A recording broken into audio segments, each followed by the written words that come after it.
Hello. Hello, how are you doing? Good. How are you? I'm well, I'm well. I'm Serinda. I'm the host of the meeting. I'm a board member of Global Faith in Action. I see, Okay. I see we have Rabbi Michael Davis on here also. Yes, I am. Okay. Yes, I am. Good evening, Rabbi. How How you are you? doing? Good to Pastor see you. Kirkendall. Yes, good to see I'm you, doing sir. well. All is well. Okay. Good. Got another Naeem Balut joining also.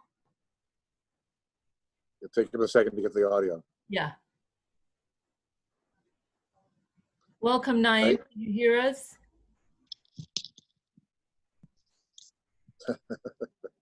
Welcome, Naeem. Can you hear us? Yes, I can hear you just fine. This Okay. is Naeem. Wonderful. We're just waiting on a couple of, okay, we've got another member joining, Kelsey Whipple. Could be joining us any moment. Speak of the devil.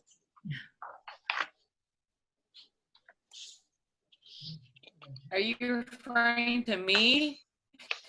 Hi, Chelsea. Hi. I can't see your face yet, but I'm gonna leave my video off because I'll be monitoring Facebook. okay. But you can hear us clearly, right? So far, Yeah. everybody that's joined, we can hear them clearly. So while we're waiting for Sam to come on and Maria to come on, I'm going to get live started. That takes a moment, so. Okay. Yeah. Do you want to wait, Serinda, to go live just until we're, maybe a few minutes before in case there's anything we need to talk about before we go on? Yeah, sure. Let's wait on that. There's just a few steps once you hit the live button to actually for it to go public. So I'm just going to go through those steps, and when we're ready, I'm going to push the go live button. Gotcha. Sounds good. Okay. Well, right now it's telling me my screen display is too small, so let me see if I can do something about that. Okay.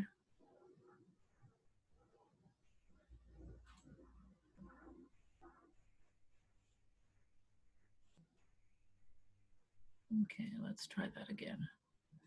Okay, we've got William Van joining us, and we have Deborah Dirks also.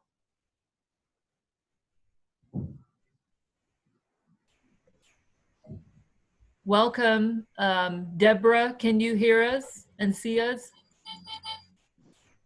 Hello. Hi. Welcome. And Bill Van, can you see us and hear us?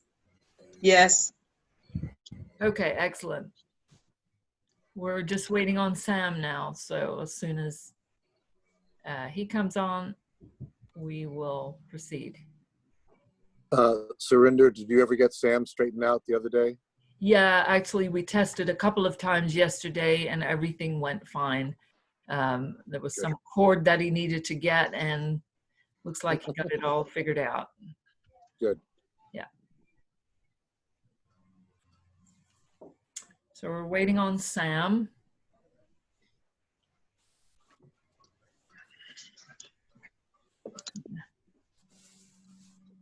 Okay.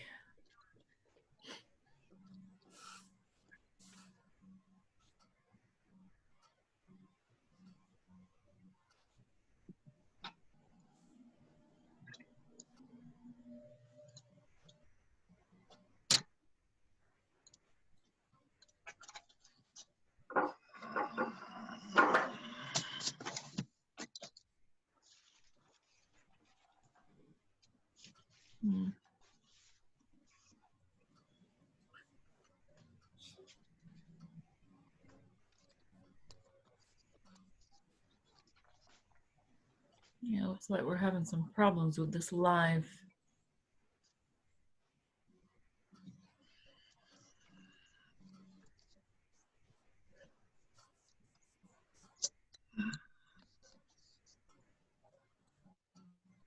Okay.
Hey, Rabbi, have you ever gone live from Zoom?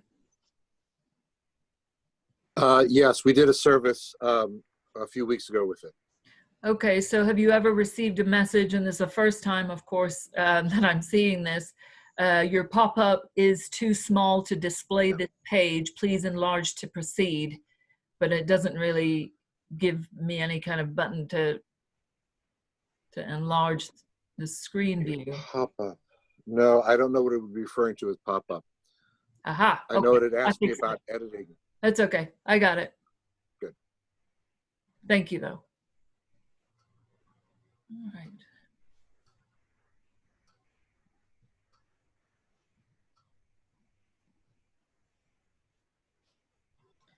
Yes, I had to get help from children in 2 different states before I could get it right. That's- It's always the children who can help us with this Isn't that technology true? stuff. Yeah, I have a 9-year-old that it's just, you know, the eye roll mom. And anytime he helps me with something. Didn't he just have a birthday? Today, yeah, we just got done clearing up after the party, so I have a lot of fun. I've got a very tired 9-year-old. Yeah.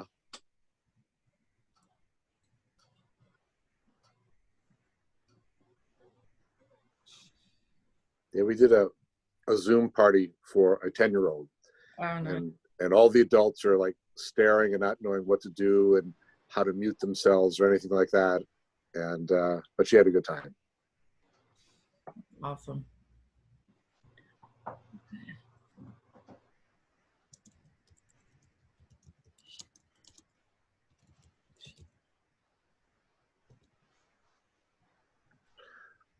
Do you want to text or call Sam?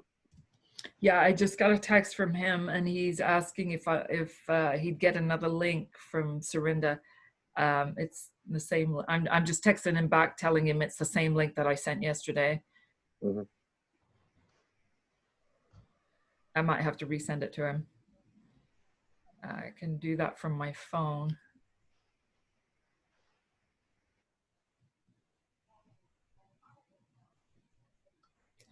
So talk amongst yourselves while we're working this out, getting Sam on board.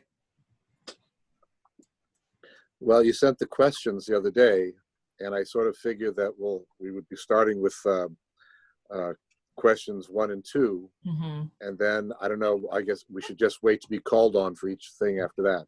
That was so we're going to start with an introduction, a little bit of history about global faith in action, Mm-hmm. and then brief introductions from everybody, and then move into the questions.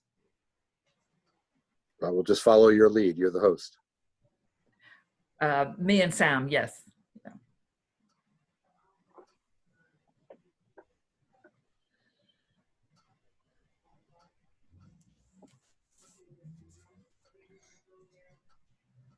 Okay.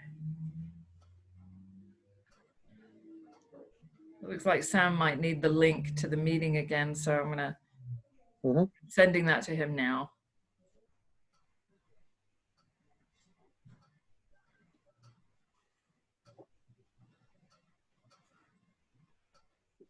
Not a bit of a mess, but at least and most of the dog seems to go to get deep grass. So I mowed down where the sprinklers hit. Hopefully they'll help with that.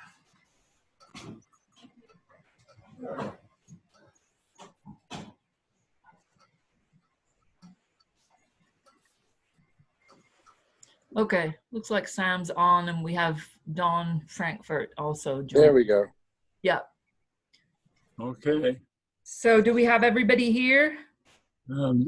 This is Sam right now. Do you hear me? I can hear you clearly, yes. Ah, wonderful. You can see me too, huh? I can see you too, yes. Do you think it's going to work? Absolutely it is. It better work. Oh, good. I'm glad somebody's confident. We've done an awful lot of testing to get to this point, so it better work. Okay, let me finish off this live setup. Oh, it looks like we got panels too, huh? Are all the panels on? Yes. Good.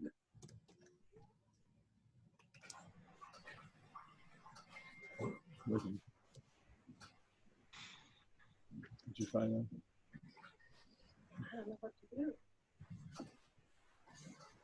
Would you open the windows behind me? Is all that cut grass gonna mess with you? No, a little breeze would be nice. Oh, okay, that will Okay, work. we are going to be going live here in a second. Okay. So open it up. When we go live, that's when they'll be able to get in, because my wife is asking, can we get in? Is that what it takes? So yeah, she can visit our Global Faith in Action page, and here in a few seconds, she should be able to see it live. You hear that? Yeah. Thank you. You're welcome. And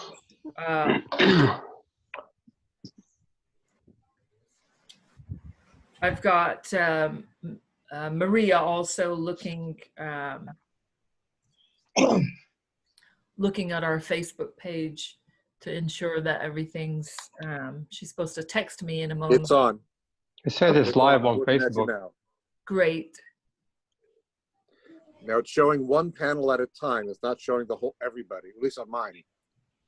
You can see everybody actually. You can? There's a Okay, good. I'll there's, change it. there's a button in the upper left corner. Yeah. Okay, well, I'm using my phone. It doesn't matter. Oh, okay. okay, with that said, Sam, do you want to start with kind of a brief history of Global Faith in Action and then move into the introduction?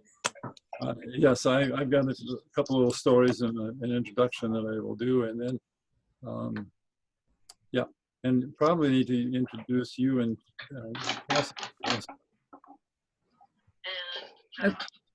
before we start. Yeah, we'll go somewhere else. Well, I'm Serinda Moore. I'm a board member of Global Faith in Action. I'm also executive director of Alternative Gifts International, a local nonprofit organization.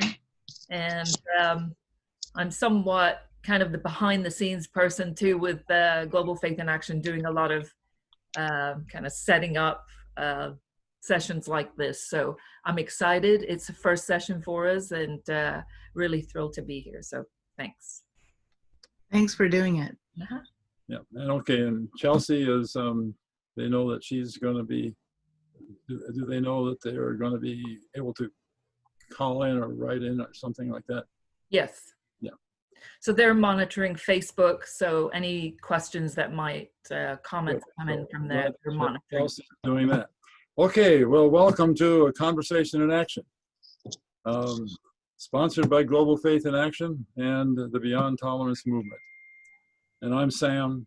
I'm the Executive Director of Global Faith in Action, and some people know me as Pastor Sam, and really anxious to see what we can do with this panel tonight.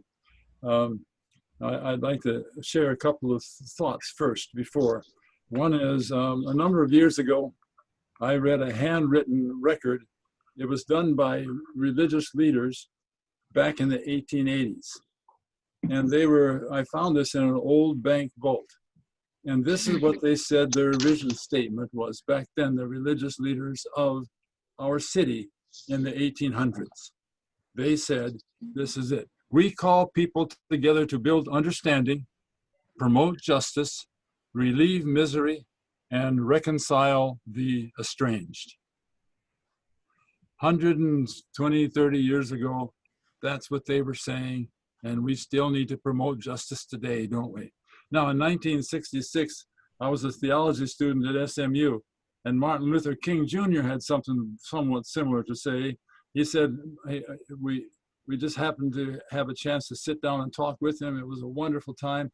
And he said, you know, you students, we need you, because what my job is to try to change hearts. And that's what you must be doing also, trying to change hearts. For it's the only way we can eradicate racism, said Martin Luther King Jr.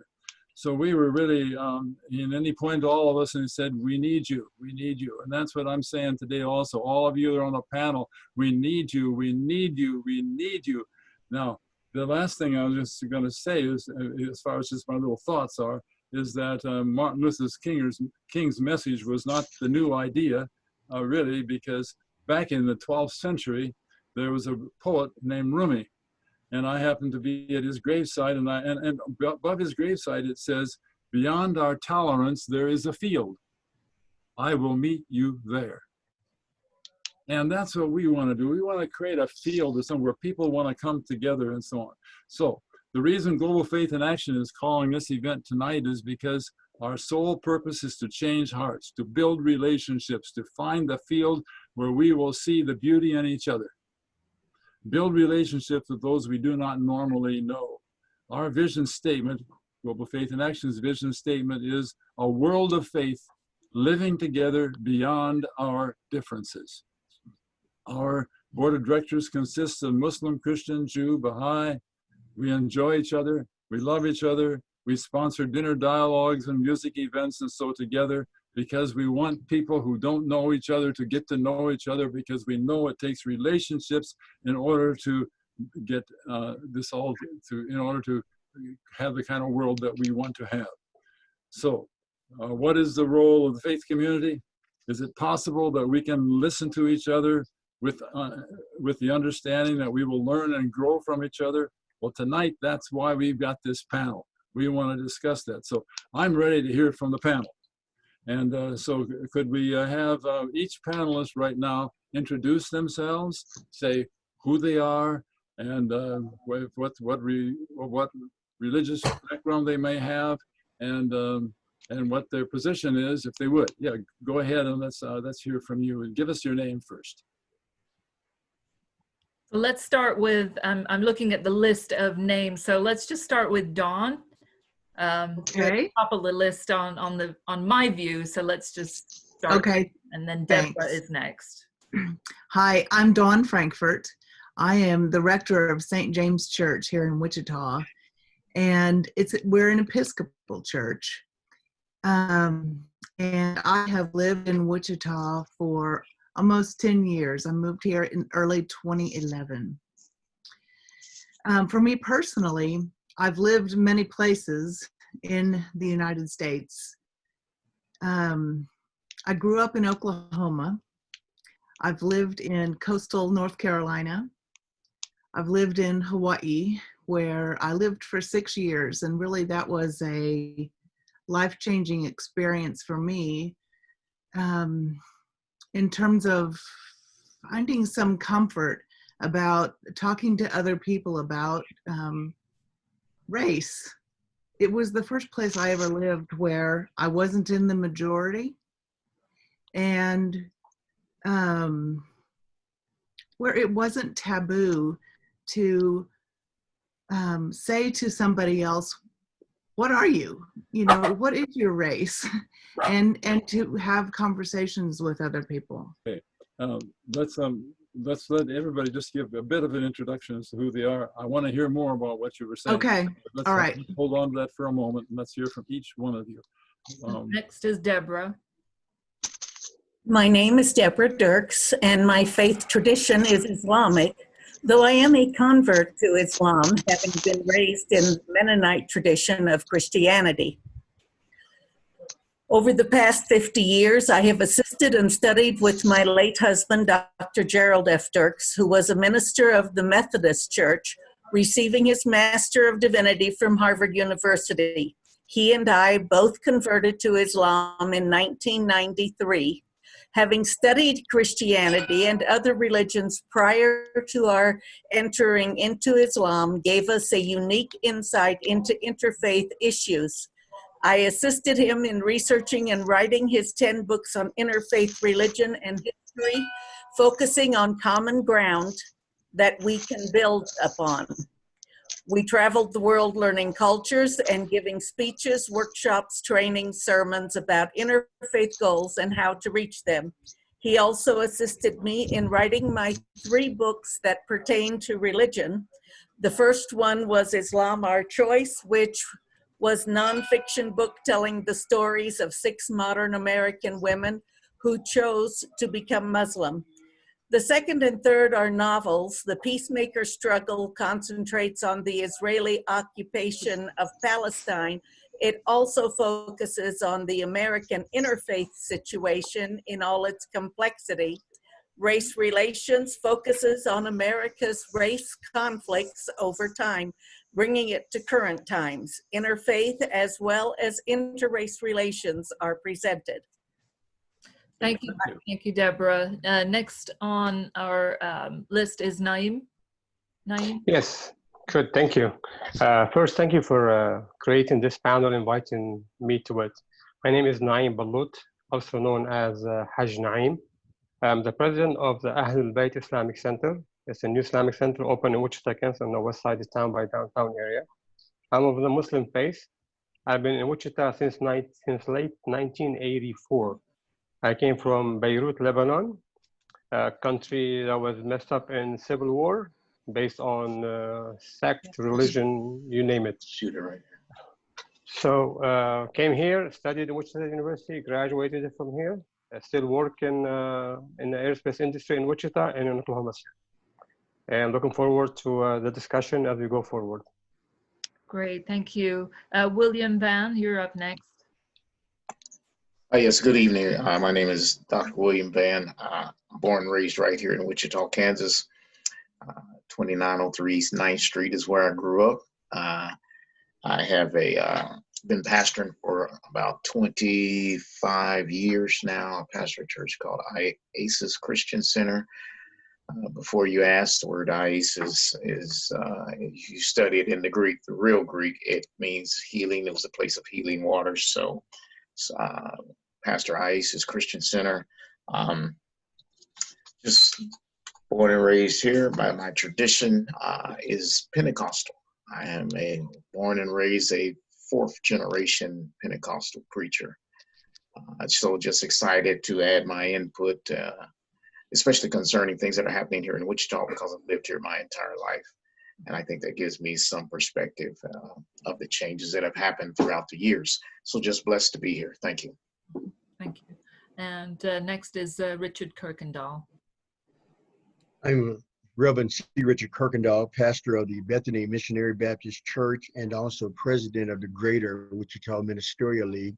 I'm also a retired soldier out of the United States Army. Had the opportunity to live around the world and meet a lot of different people.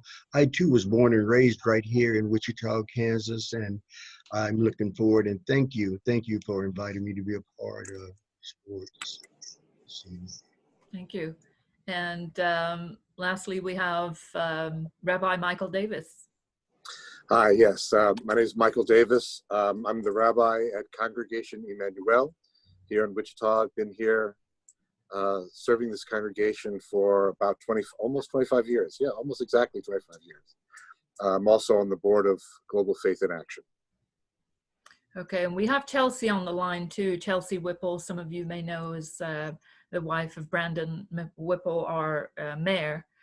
So Chelsea, if you want to share a little bit about your background and your affiliation with Global Faith in Action. Sure. I hope everyone can hear me well.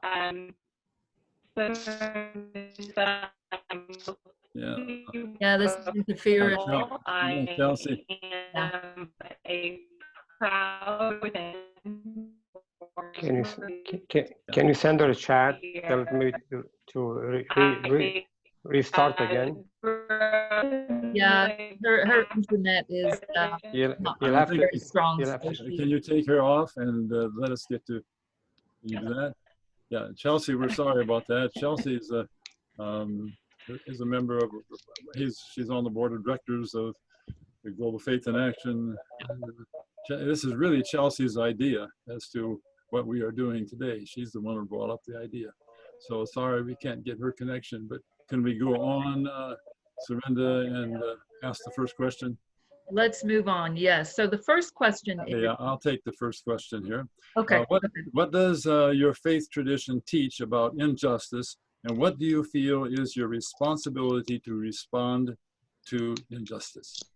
And we'll go in the same order as we just did. So let's start with Dawn, if you could share from your perspective in 2 or 3 minutes. Okay.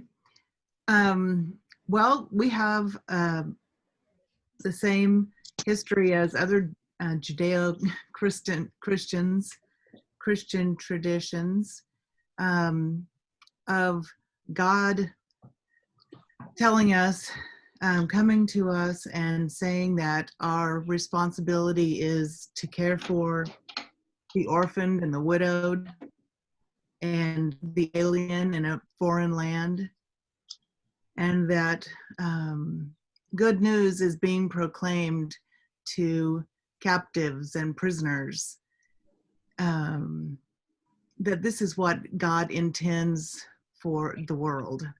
And it is our intent to continue to proclaim that to the world today. Okay, thank you. Next is Dawn, Deborah, sorry. Islam stresses that absolute justice is needed at all times and is required of all Muslims. Not that we are capable of carrying that out, but it is our duty.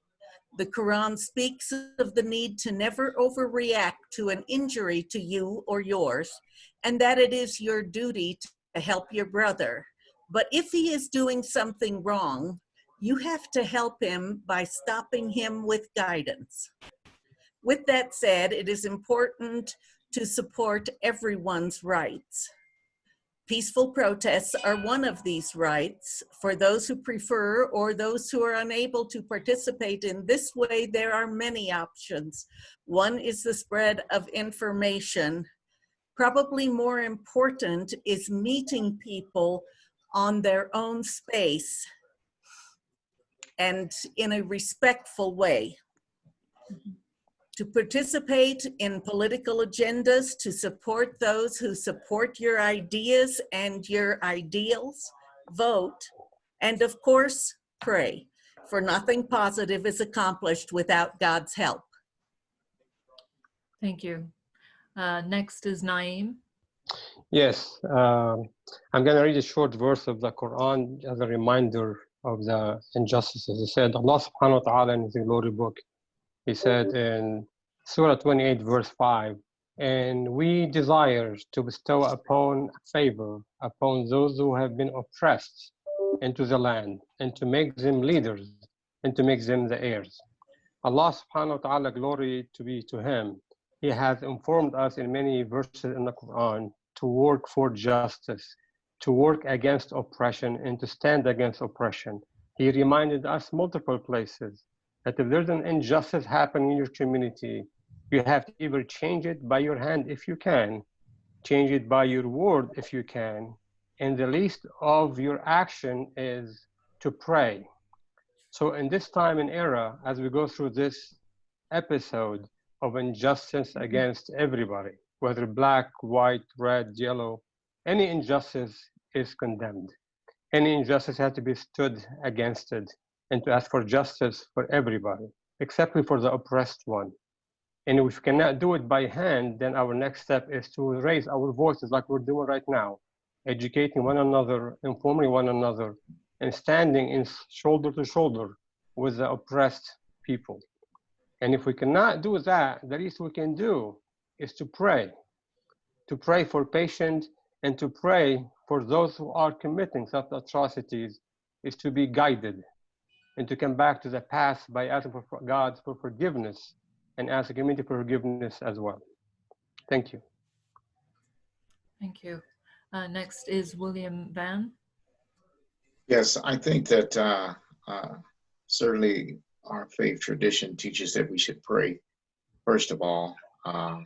But then also I think that, as the scripture says, as you've done it to the least of these, you've done it unto me, and how we can, if our brother offend us, that we should actually give him our coat, give him our cloak. And so I think that one of the keys is that we have to allow God to guide our hearts, but then at the same time, the scripture does say, vengeance is mine, saith the Lord. But also, I believe that God uses the hands and feet of people to bring about change in the earth. And so if he has empowered us and uses our hands and feet, then we are the ones who have to take action in order to kind of stop the injustices that we see happening. And I think as a believer, it is in fact our responsibility as being a believer that we stand up for the injustices that we see. And if as a believer we are silent in this time when we need to be speaking, then we actually enable the injustices in society to continue. So whatever your religion is, whatever your faith is, you have to open your voice, open your mouth, and speak against the things. Even if it becomes difficult and challenging, you have that responsibility. I believe God has given all of us that charge. Thank you. And next is, well, it says Deborah under your name, but that's not right. Deborah's already gone. Naima has also. So last is President Richard Kirkendall, or Reverend Kirkendall. The Old Testament book of Isaiah says, I, the Lord, loves justice. I believe as faith leaders, we all have a responsibility to speak out against injustice. And it's well said, injustice anywhere is injustice everywhere. We've been taught the golden rule of the Bible, Matthew 7:12, do unto others as you would have them do unto you. And my grandmother simply said it like this, treat people the way you want to be treated. And that I believe that we have a responsibility not to stick our head in the sand and act like we don't see injustice or be so overwhelmed with fear until we don't want to speak out against it because we think it might cause us some kind of social harm or something. No, we have to have a godly boldness about us to stand up for what's right. Regardless of the creed, color, your religion, it doesn't make any difference. Right is right and wrong is wrong. And we have an obligation to stand for what's right. Mm-hmm. Thank you. Next is Rabbi Michael Davis. Thank you, yes. Going back to in the Torah, in Deuteronomy, we are told, Tzedek, tzedek tirdof, justice, justice shall you pursue. And this shows us two things, I think. One is that justice is that important, that it's repeated. Justice, justice shall you pursue. And the other is that it's not an easy thing. That is something that must be pursued in order to be there. The prophet Amos tells us to hate evil and love what is good, and to establish justice in the gate. In other words, we must establish courts of justice. We must establish justice in the cities and in our towns. And we find that justice is the center of the Jewish faith, but also that the laws that we find in the Torah primarily have to do with defending the weak and limiting the power of the oppressor, whether the oppressor is someone who loans money, someone who employs you, the government, whatever it is. So most of these laws dealing with justice deal with protecting those who are weak. And many of the laws that we are given in the Jewish tradition, we find in the Torah and in the Bible, are tied with the expression, for you were slaves in the land of Egypt, or you were a stranger there. So all of these laws that Mother Dawn mentioned, protecting the widow and the orphan and the stranger, all of these laws come to play in order to save those who are powerless. In fact, we find in the Mishnah, which is a compendium of Jewish law that's written about 2,000 years ago, and you may have heard this from other sources, Cher ba'al olam al invei hadin va'al invut hadin. That is, the sword comes to the world because of justice delayed and justice denied. We must take action when justice is denied, and justice delayed is often the same as justice denied. Within the Reformed Jewish tradition, that is the progressive Jewish tradition of which I'm a member, we are especially called to take the ethical teachings that we have been given to address the inequities and the justice and injustice in society today. What Reverend Sharpton said at the funeral the other day was so crucial and something that we need to remember. He said that the Black community is in the situation that it is because there has been a boot upon their neck with slavery, Jim Crow, unfair housing laws, unfair economy, unequal education opportunities, and the bias, acknowledged or not, in the rest of us. So we are called as Jews to work for tzedek, to work for justice for all, especially those who have been kept down, those who have been pushed down, those who have been held back. And that is the place of justice and injustice within Jewish tradition. Thank you. Okay, next question. Okay.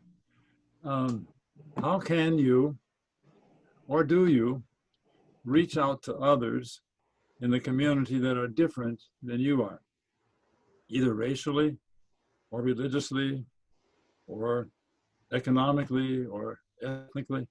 And if you have reached out to others, what has it taught you personally as a faith leader? Who shall we begin with? Well, I thought we'd change it up a little bit and perhaps start with Reverend Kirkendall. Well, okay. God bless you. I've learned for the most part that we have more in common than we do different.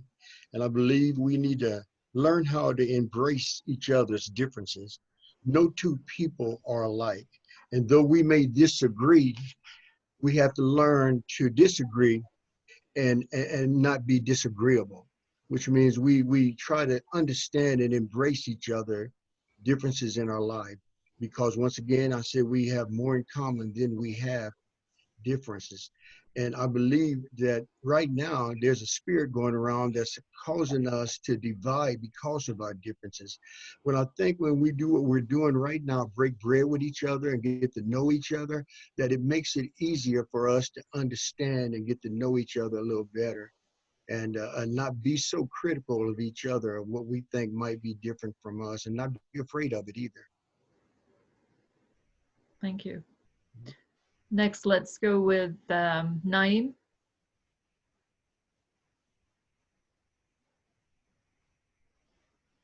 We can't hear you. I'm sorry, I put myself on mute. I tell my worker not to do that, and I do that myself. It's a reminder for everybody. In the Holy Quran, Allah addresses this and He said, "We have created you from tribes and nations, only to get to know each other and to know one another. We are all a human being. We're all being created in the same way.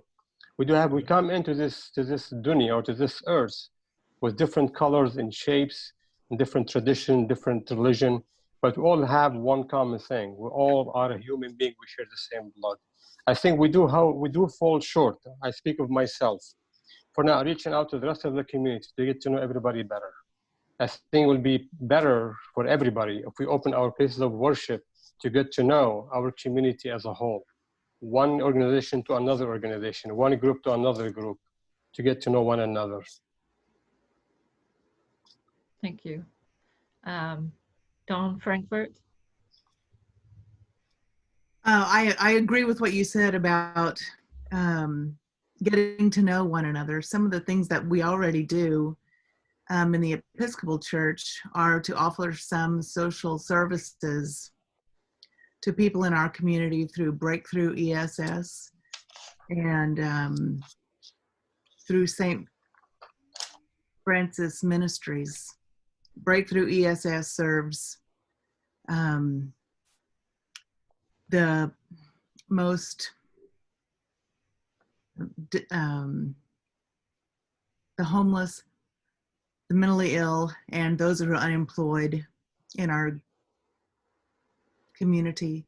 And we have a migration ministry for refugees through St. Francis Ministries. But also about getting to know one another in community. I think what I've been becoming so readily aware of right now, is that we can no longer just extend the invitation to invite people to come to our worship place and make it welcoming to others. We've been trying to make it welcoming to anyone who would come and be with us for as long as I can remember. I think the challenge before us now is to go to others and to be invited, but to seek out knowing others and not just leave it to an invitation for them to come to us. Thank you. Deborah? Go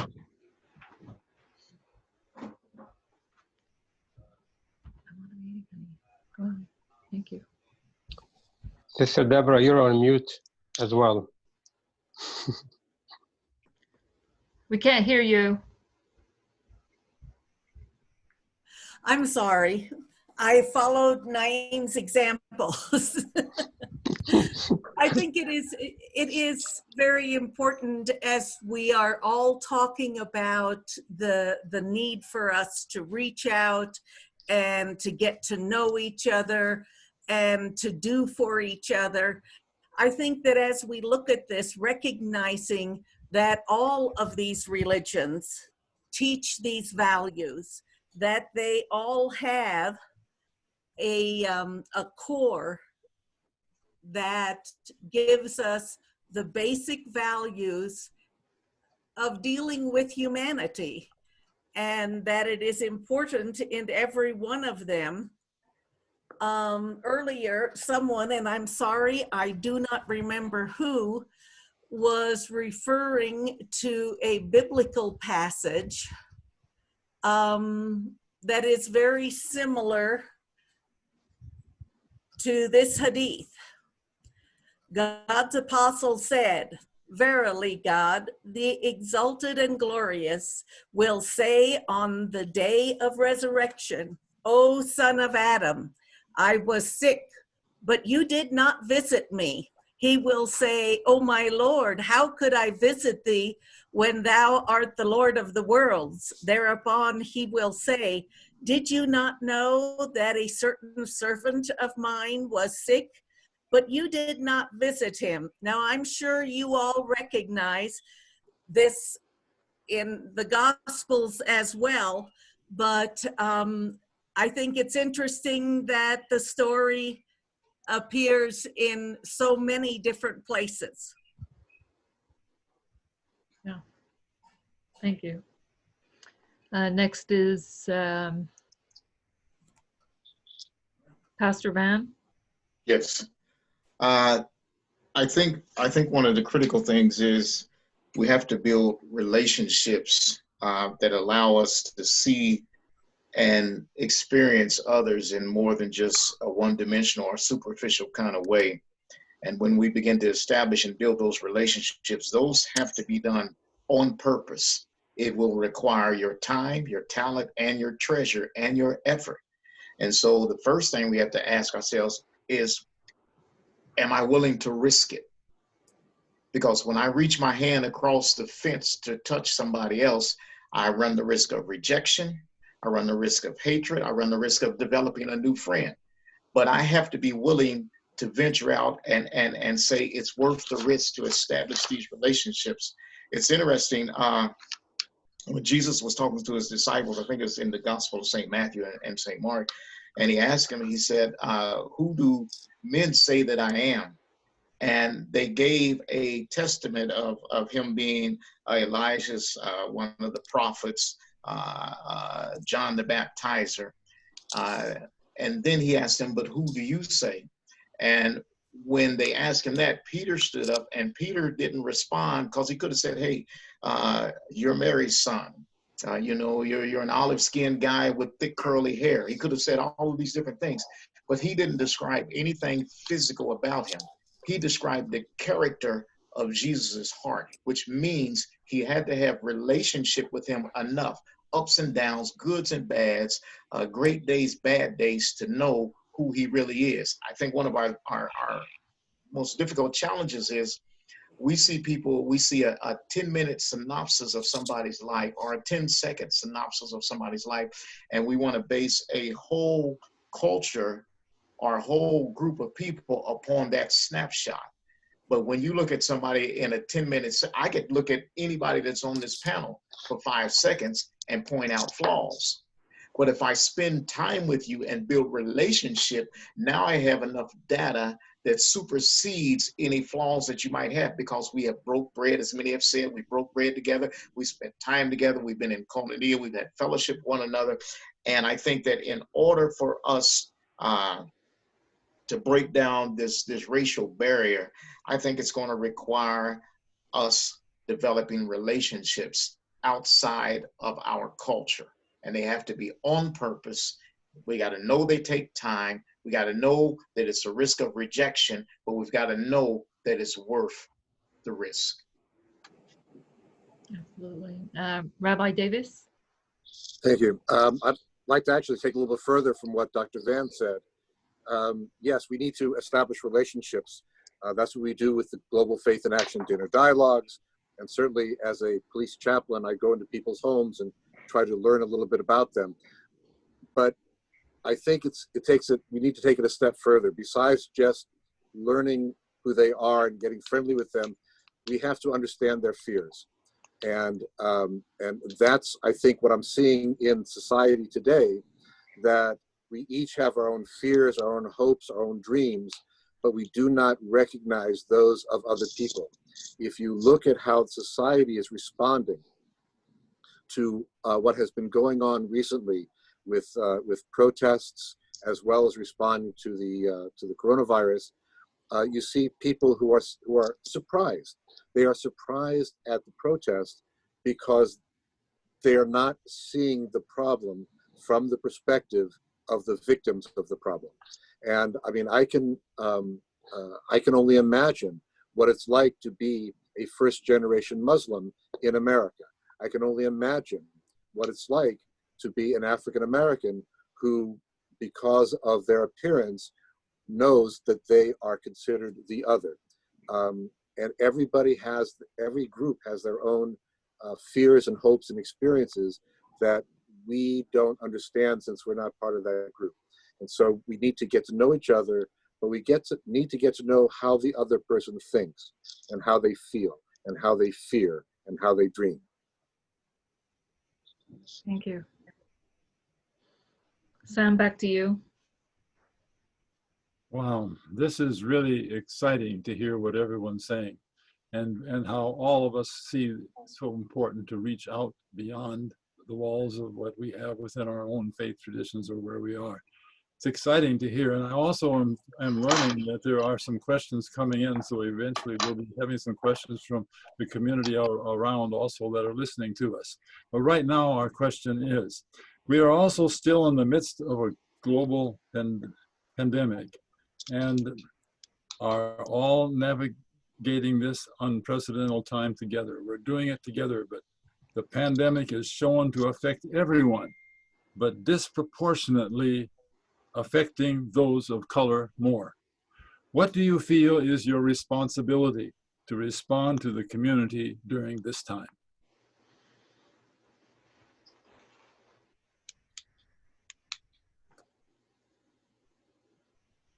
Okay, let's start with Dawn.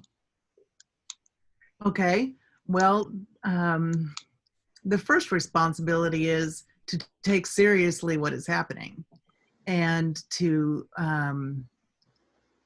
continue to do things that will keep not only ourselves but our neighbors healthy. And to do that and to set the example that those sorts of things are valuable to do. Also,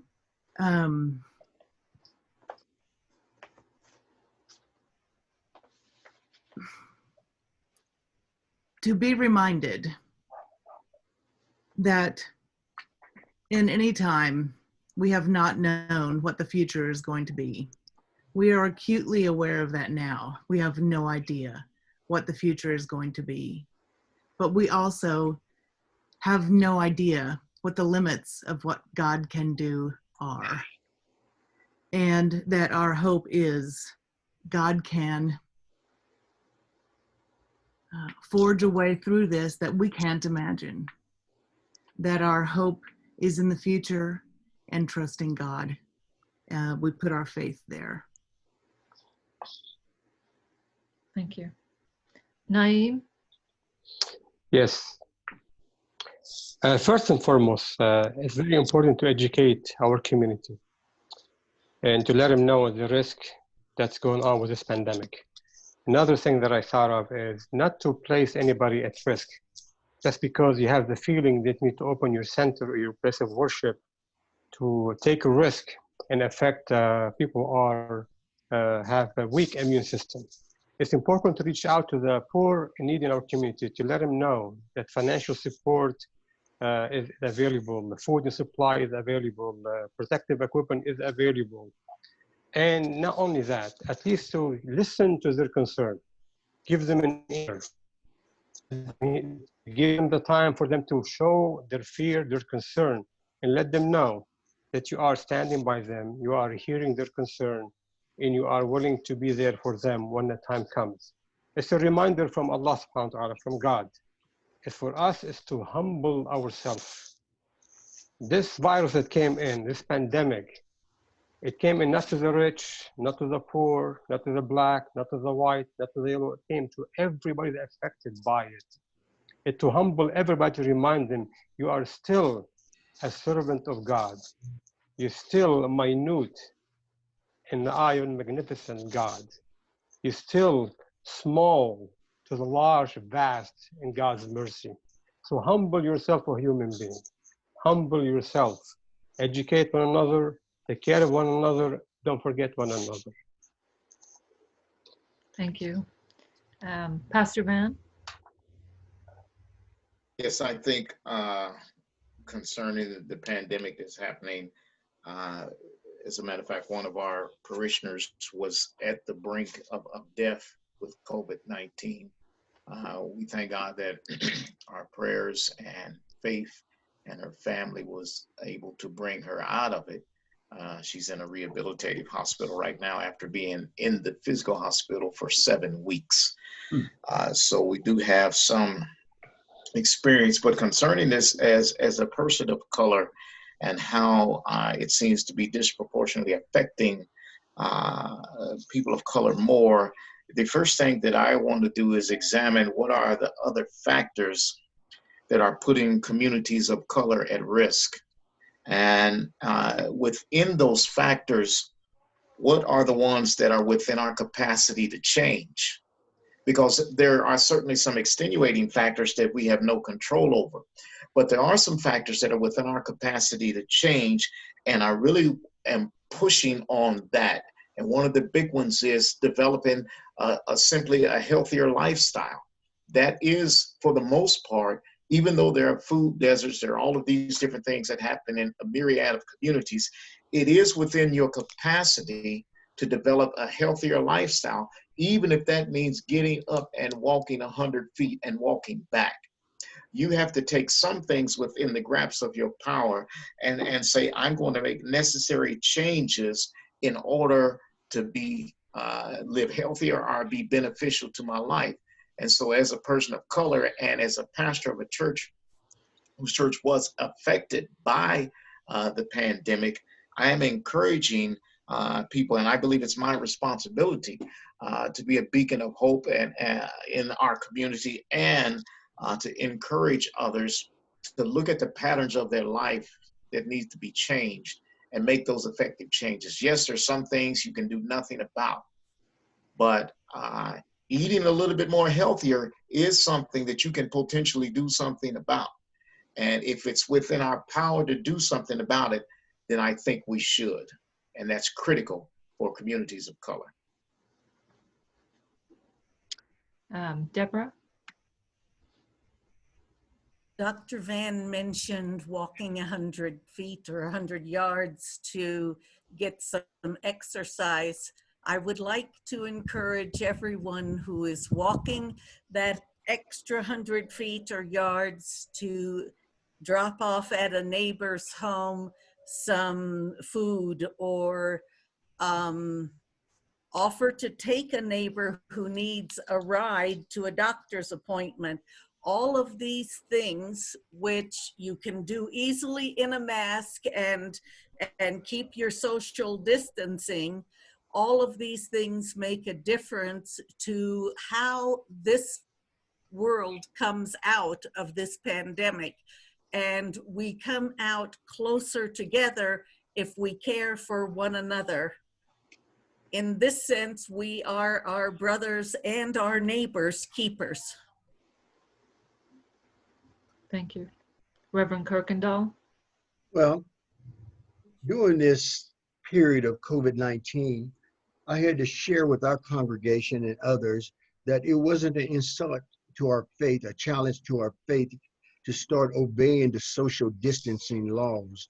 We have an obligation to also have a great faith, but also obey the law of the land. And even though we're social distancing, we're not spiritually distancing. And that we have to do what's best for mankind as a whole to make sure that we protect ourselves from them and we protect them from us by wearing our mask and doing the things that we've been asked to do. And I find comfort in the scripture, Proverbs 3, verses 5 and 6. Trust in the Lord with all thy heart and lean not to your own understanding, but in all thy ways acknowledge him, and he shall direct your path. In this time of uncertainty where things are just changing, look like every day you go to bed and wake up, something else is going on. And I find that we have to just start putting our trust in God and also getting out, like I believe someone just mentioned, and trying to help each other in this time of need. And know that we're not in this thing by ourselves, that we're all in this together. And as long as we all pull it together and obey what has been directed by the governor and other places, that we'll get through this. Thank you. Mm-hmm. Rabbi Michael? Thank you. Yes. What does the Judaism teach about this? First of all, is to accept reality. I mean, this is reality. This is something that's going on here. The science is the science, and what is happening is unfortunately happening. We also teach, especially our children who are learning our traditions and growing up to becoming adults. We teach them the importance between freedom and responsibility. That we acknowledge our freedom and we are thankful for our freedom, but all with the freedom comes responsibility. And I'm sorry to say that there's so many people who emphasize the freedom with a lack of responsibility. And so we would teach that as well. Certainly what Deborah mentioned of making sure that other people are taken care of. Certainly, as others mentioned, to make sure that our community, while we are distant physically, we are certainly not distant emotionally and electronically. And also primarily our first response, our first priority is people's health. And so everything else has to go out the window in order to preserve people's health. And that is the number one. When we have now over 110,000 Americans dead because of this, we have to do what we can do to preserve health. And while there are those who are afraid for our economic health, first comes our personal health. And that must be our number one priority. Thank you. Okay, Sam, back to you with the next question. Yeah, this question will be the last question before we'll see whether we've got some questions from the community that we'll want to answer. But this question is, when you learn about others who experience life differently or think differently, even to the point of creating societal disruption, how does your faith tradition call for you to respond to such people? We're going to start with Deborah this time. Well, I'm going to give you a verse from the Quran, 548b. To each among you have we prescribed a law and an open way. If God had so willed, he would have made you a single people. But his plan is to test you in what he hath given you. So strive as in a race in all virtues. The goal of you all is to God. It is he that will show you the truth of the matters in which you dispute. So to strive as in a race in all virtues, a Muslim is to relate to a non-Muslim as though each were in a race to perform good works. The earthly sojourn of mankind is the universal race in which all of humanity is engaged, and men and women should compete with one another in the performance of all virtues. This is a healthy competition prescribed by Islam, a competition to do for the sake of God, a competition that sees our non-Muslim neighbors and the general public as our fellow members of the human race. Thank you. Pastor Van? I think that how can we take the knowledge of learning about others different from you and address the crises and the societal disruption they cause? I think that one of the critical things is I believe that every culture has codes. Every religion has codes. Every culture has codes, the rules, norms, and which is a part of that culture. And so as we begin to experience and learn other cultures, I think it's critical for us to recognize the codes that are a part of that culture. Not all codes are written. Some are just learned. And so if you grew up African-American, as I did, there's just some things that you know, that you recognize. And so if you didn't grow up as an African-American, it sounds foreign to you. But for somebody like me, it's just a part of my culture. So that creates a barrier. If you don't understand the codes of my culture, I can say something that would offend you, but in my culture, it's normal. And so I think as we're learning and developing relationships and experiencing one another, I think even if you got to jot it down, you need to write down some of those cultural codes that help you navigate a race that is foreign to you. And when you learn those codes, then when you step in those environments and those situations around those people, that doesn't mean that you act indifferent or you act like you're just like one of them. No, but what it does mean is I understand and appreciate your culture enough to learn enough about it that I can actually function in that environment. And I can be embraced in that environment because I become a part of that environment by understanding and recognizing cultural differences and the codes that are a part of cultural differences. Thank you. Rabbi Davis?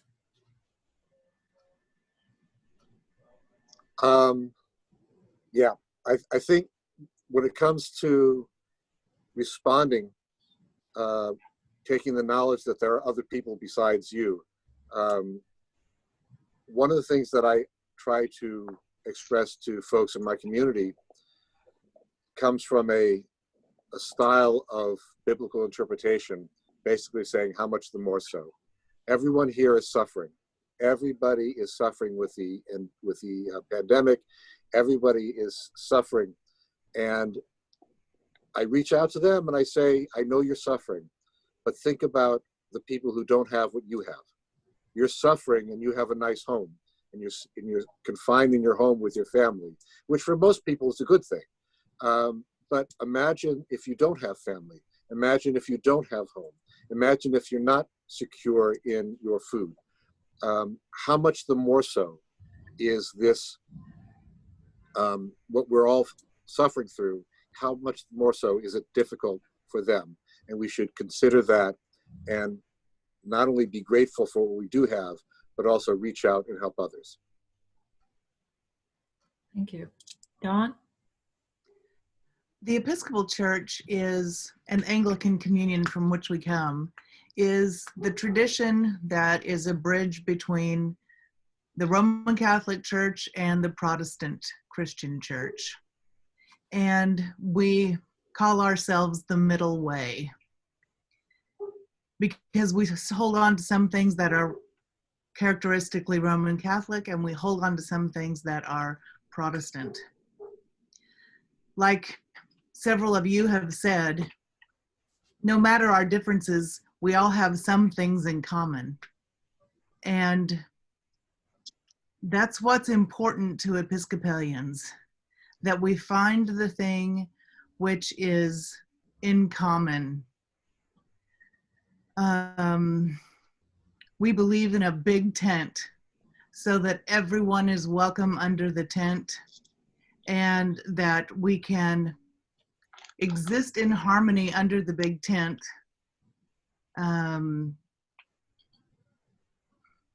And disagree with each other at the same time. What I mean about finding something in harmony with one another is, for instance, in a congregation like mine, if not everyone yet agrees or understands what white privilege is, how can we find a place of, where can we stand in a place of agreement and move the conversation forward? It's important for us to find the place where we can all agree first, so that we can move the conversation forward. If we just stay at two polarized ends, we don't think that we will be able to move the conversation forward. So the middle way to us is very valuable.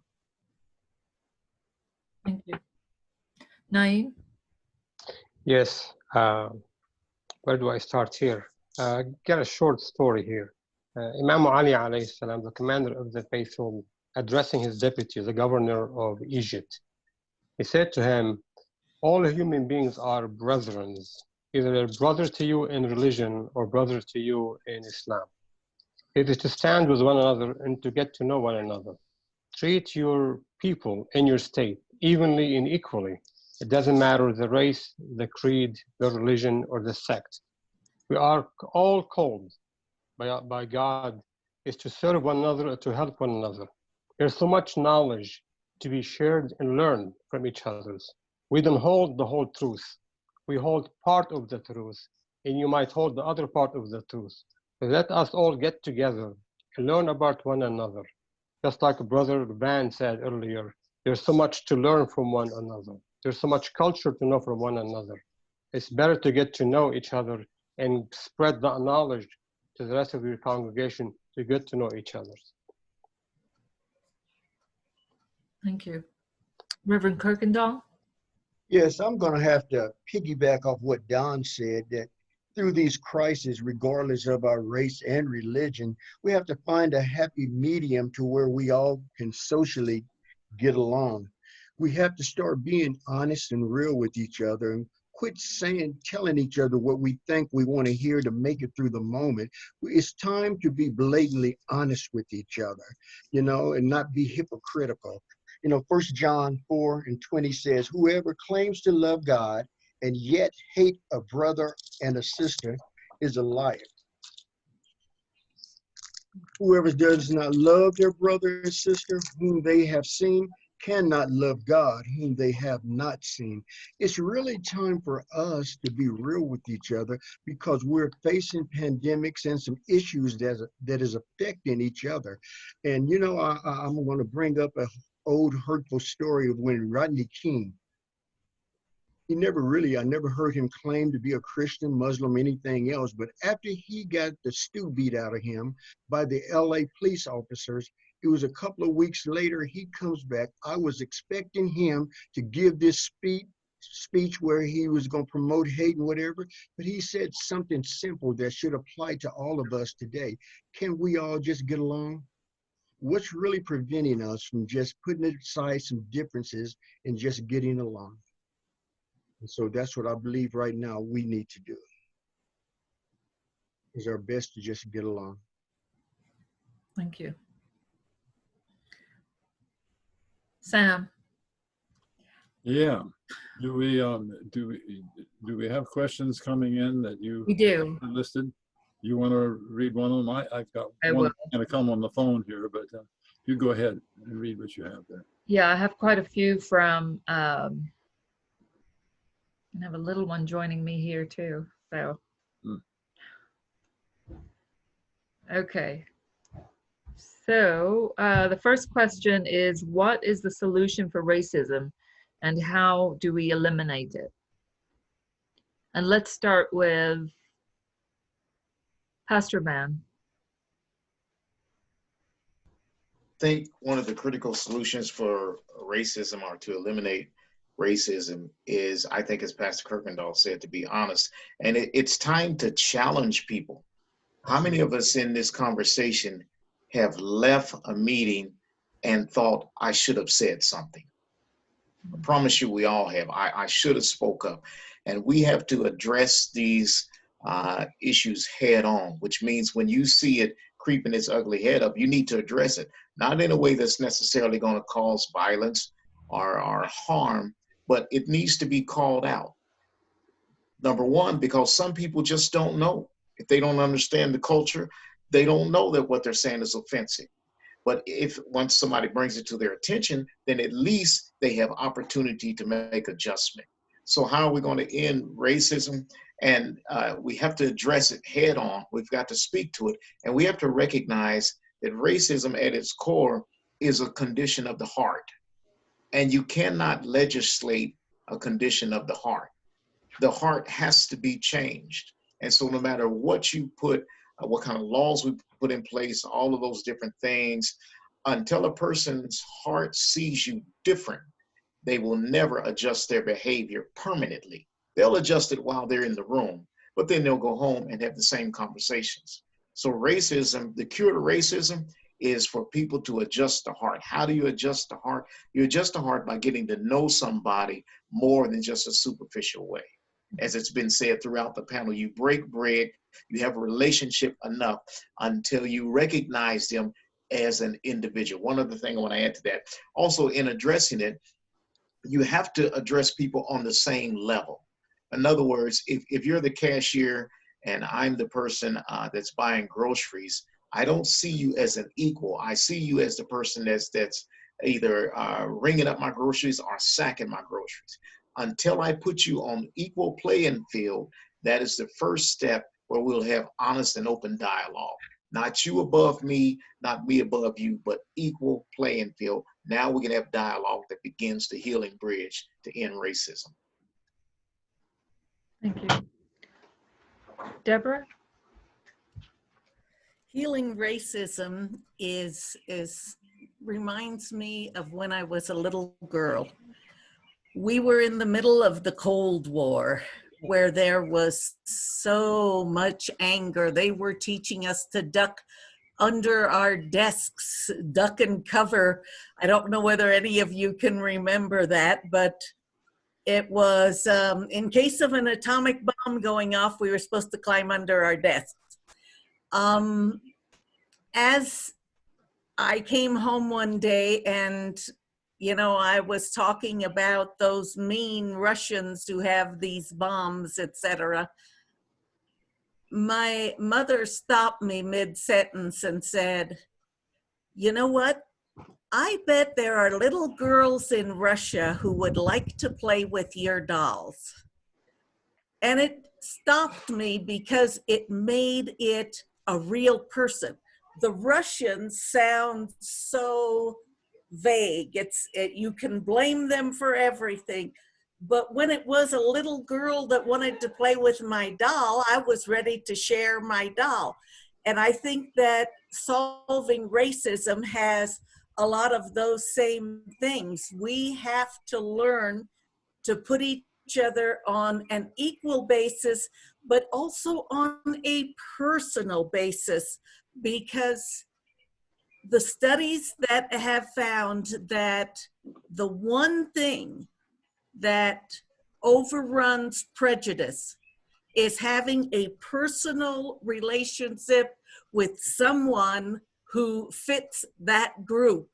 that you are prejudiced about. And so it's very important that we reach out and that way overcome racism on a personal basis. Thank you. Reverend Kirkendall? Well, I believe that Dr. Van, I believe, said it's an inside job. It's a heart change. It has to take place. You know, we call America the great stew pot because like stew, it has so many different ingredients and flavors in it. But if you're a cook, you know, stew isn't good until it started to blend together and mix up with each other. And the problem is we're still in the pot, but we're still separated by hunk. We haven't started to blend together and really get to know each other. And I think we all agree that's not really an easy thing to do, because sometimes when people don't really trust you, like I said earlier, they tell you what they think you want to hear.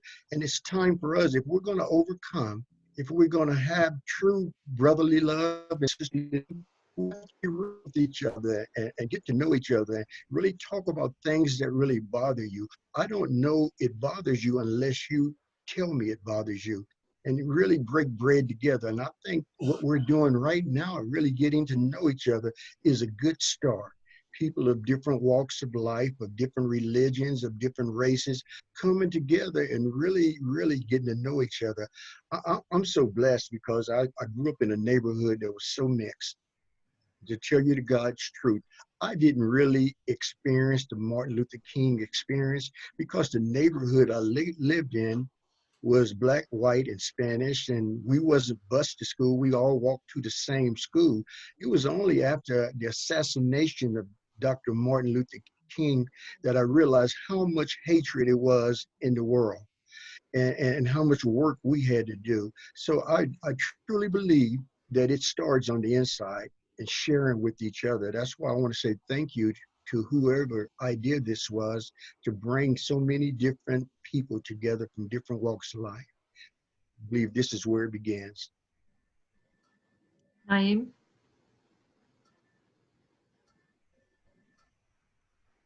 I think that I came. Go ahead, Dr. Sam. No. I came from a different background. So I came from a country that didn't have different races until I reached to this country. So we all have one race in Lebanon. We mostly are of Arab descent. We came to the United States and we did find, we got the Indian American, we got the African American, we got the Oriental, we got the Hispanic, we got everybody there. So it was a shock for us to get to know one another and to learn from one another.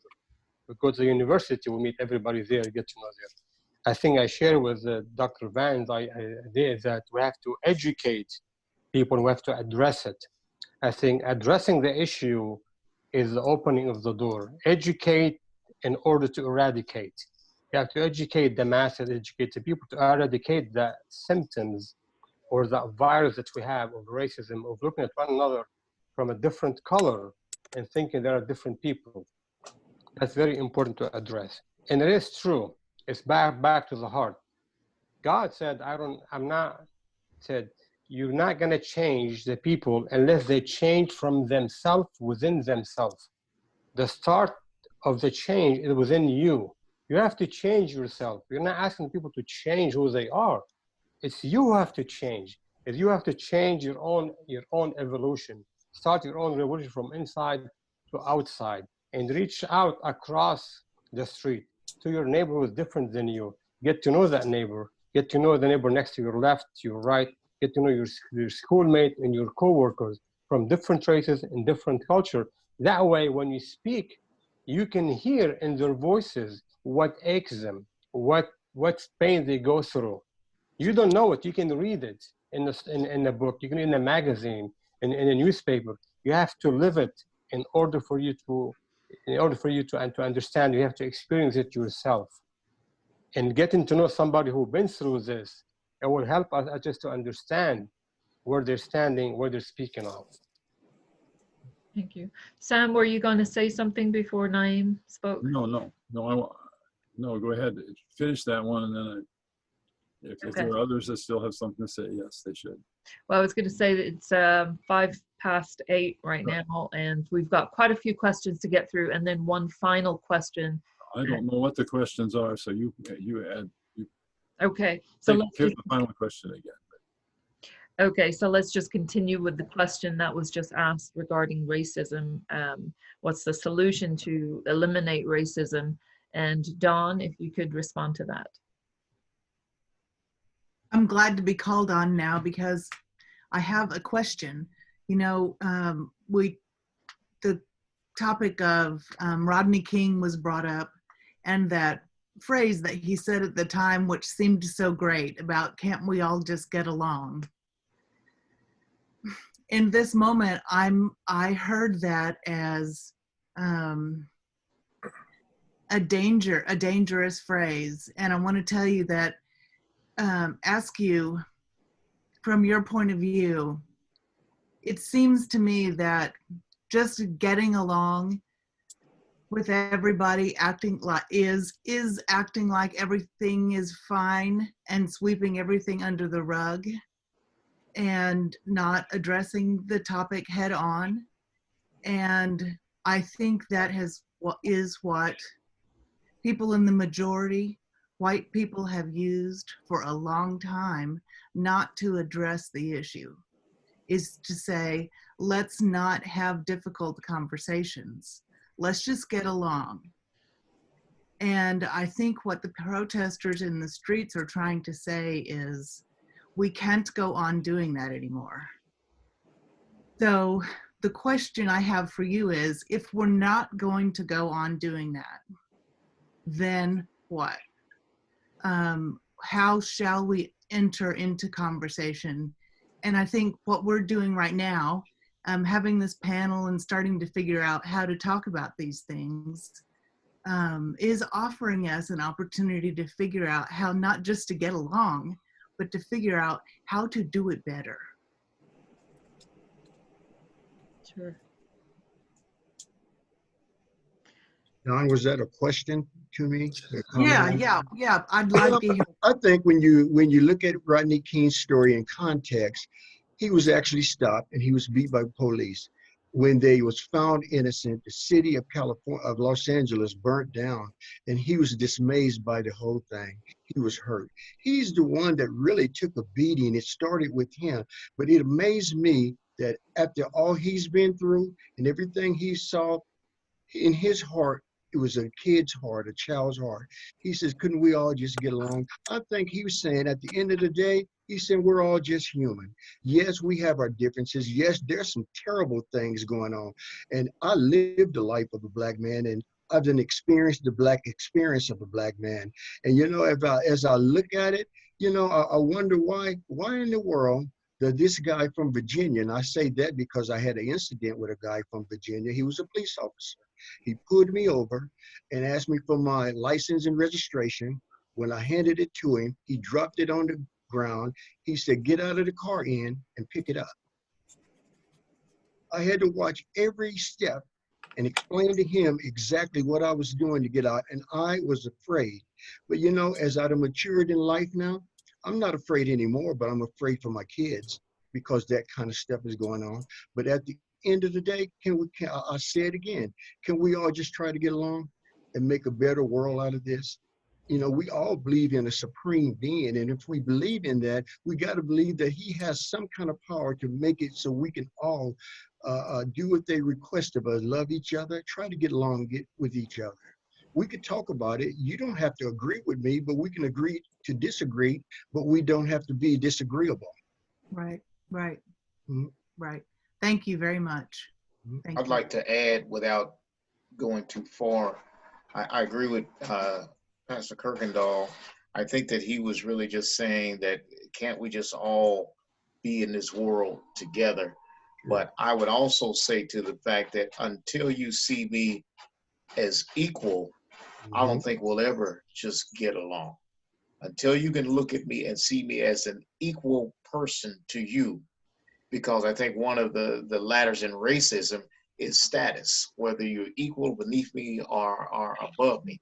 And until you can see me as equal, then you'll always subconsciously even put me on a beneath status. Right. And I think that one of the problems, I'm gonna call it like it is, with white people is they've seen themselves in this place of dominance for so long until, number one, they're afraid to lose that position of power, even though just by, as the years go by, the world's becoming more people of color, but they're afraid to lose that place of power, number one. Number two, I still think that they see themselves as superior. And as long as you view me from a superior link in life, you'll never place me on an equal playing field. So how can we get along? First of all, we've got to be on equal playing fields. Thank you. Thank you. Deborah, Sam chimed in again. Well, I'm just wondering that if there are other questions that have come in, because I don't have one. I don't have any questions on my calendar, on my. There are several questions. The concern is, do we have enough time? Because we've got 50. We don't have a lot of more time, so Right. we need to close this. So I think if there's a real big question that we should respond to yet that's from the community, I would like to know that, because I'm not getting them on my phone. Okay, so there is one good question, and it's kind of related to our final question. Let you give that question, and Okay. then let anyone who wants to respond, and about 3 or 4 respond, and then we'll go to the final. Okay, so the last question is, what will you as faith leaders do in your community to create meaningful change? And let's begin with Rabbi Davis. That's a really good question. I think that all we can do as leaders of a faith community is to speak to our community. My father used to say, and I've tried to say it a few times too, I don't speak for my community, I speak to my community. And that's what I need to do. I need to try to raise an awareness that racism is an issue that they may see only temporarily. They may see part-time and realize that other people see it throughout their entire lives, generation after generation. I can try to teach them that in addition to all the wonderful ideas that we've heard from the other folks in these little windows, also there's the little wedge. There's that little tiny thing that we say or do or believe that we don't even think about, but it's the wedge towards an attitude of racism. I also want to teach the folks in my community that, as Reverend Kirkendall indicated, there are people who are privileged, who don't know they're privileged. They just assume that this is the way it is, and this is the way it's always been, and this is the way it's going to be. And they don't realize from someone else's perspective that they are in a position of the haves when there's so many who do not. So I think the first step, to go back to the earlier question, the first step is you got to want to. You have to want to. And that's what I can try to do with my community, is to help them learn the importance of wanting to be a part of the solution to racism. Thank you. Naeem? Sorry, what was the question? Forgot.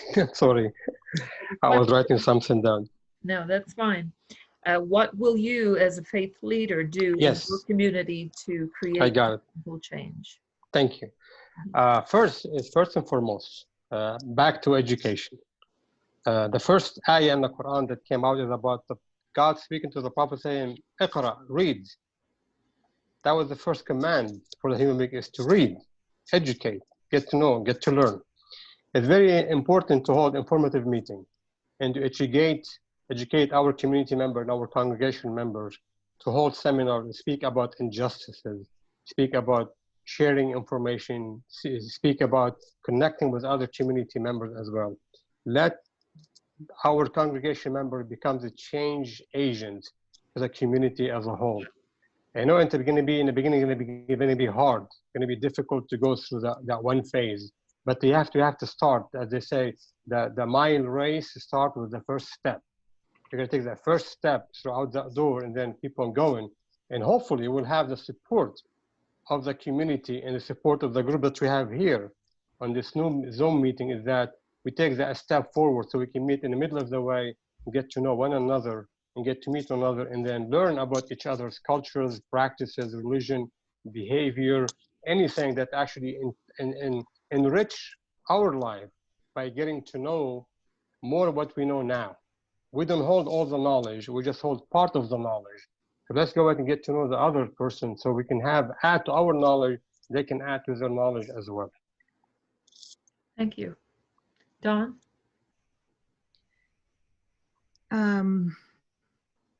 I feel like these are little things that I'm going to say. But they're things that we're doing in my congregation right now, and I think we're always open to do more. There's a book, I think it's at least a year old now, called, it's Biased. And we're going to read that together as a congregation. And another thing, our parish has a community theater, and we don't know because of the virus if this will actually go forward. But in October, we have scheduled the first production of a play called The Agitators. We think it's mostly just been produced in Washington, D.C. up to this point, and it's about the relationship with Frederick Douglass and Susan B. Anthony. It takes on the issues of racism and feminism, and this is to be produced in October. So if we're able, because of the virus and the restrictions about gathering in large groups and being able to host that in the fall, we'll present that production to the community for 4 nights. Wonderful. Pastor Van? I think what will you do as a faith leader in your community to create meaningful change? I think that we definitely need to work on getting to know and reach across lines.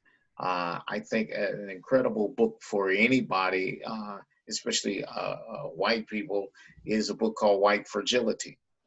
If you're going to change your heart, that should be a standard read. You should read that book, because it really, and it's written by a Caucasian woman, but she really goes into detail of why it's so challenging to change. Another book is The New Jim Crow. Those are just books that will help to expand your thinking and begin to see from a different viewpoint.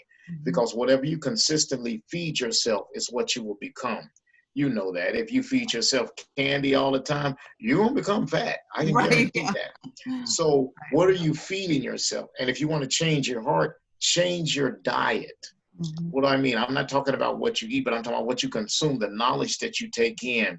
Read something from a different perspective so it allows your views to begin to expand, and you no longer just see people in the narrow lane and the narrow window of which the media portrays them, but you begin to see them as individuals. And that's the beginning stages to begin to eradicate the racial disparities that have been a part of this country forever.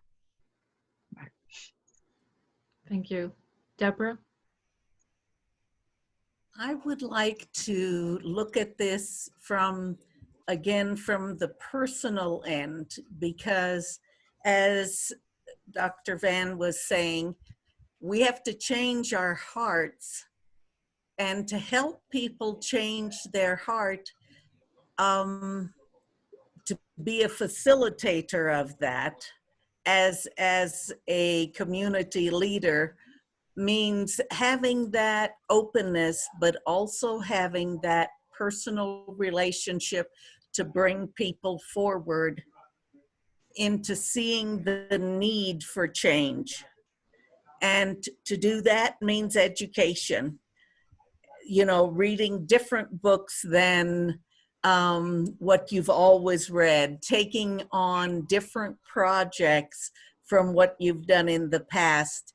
These things expand you as a person and expand those around you as they learn from you. And, you know, you say, oh, this book, I read it and wow, is it meaningful?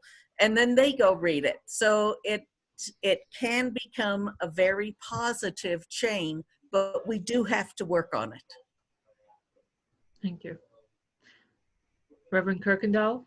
Well, I think I had a chance to be out in the community yesterday in this season of protest, and a chance to talk to some of our young protesters, and I'm so proud of them is the way they're standing up and they're protesting in a peaceful way.